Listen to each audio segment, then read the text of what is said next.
Good evening po sa ating mga ka-Andres. Samahan po ninyo kami at tayo ay mamamasyal dito sa Sky Ranch sa Tagaytay City.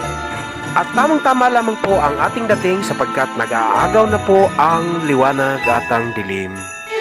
Kaya naman masasaksihan po natin ngayon ang iba't ibang mga uri ng ilaw na sadyang ginawa upang maging mapang-akit sa mata ng mga bata.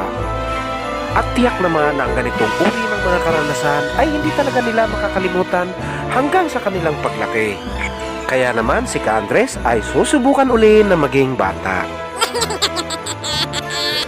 At dahil nga po napatapat tayo sa weekend, ay sadyang napakaraming mga lokal na turista ang dumadayo dito. At gaya nga po ng inyong nakikita ay napakahaba ng pila. Ngunit ganun pa man, sabi nga sa kasabihan, sa hinaba-haba ng prosesyon sa simbahan din ang tuloy. Ngunit sa pagkakataong ito, sa Sky Ranch ang tuloy. Huli man daw kung ikaw naman ay siswertihin, ay may aabutan ka pa rin sapagkat ngayon po ay nasaksihan natin ang magandang paglubog ng araw.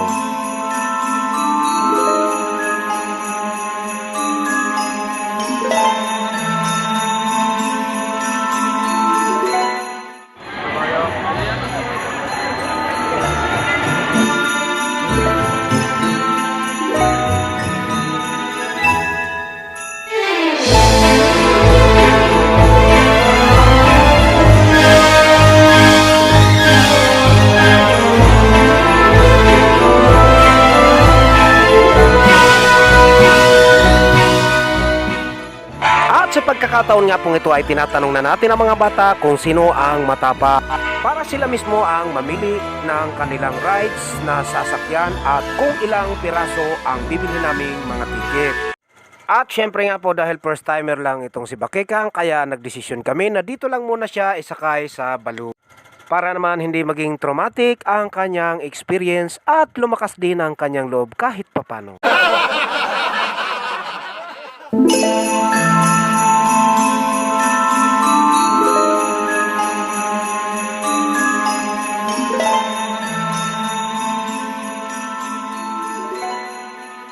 At sadya nga pong nakakatuwang pagmasda ng mga magpipinsan na ang tawagan sa isa't isa ay bishi.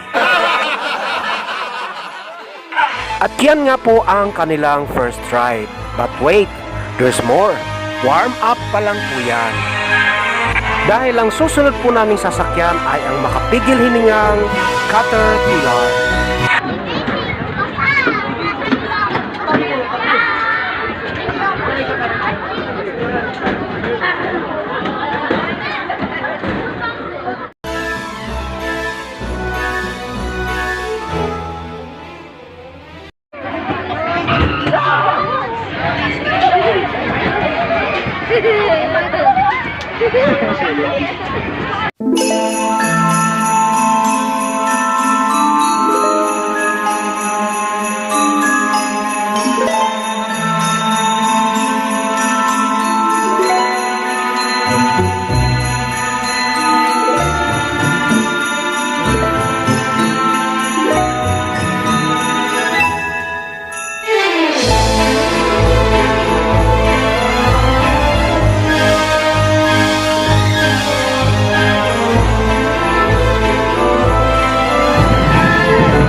At dyan nga po natatapos ang aming second ride.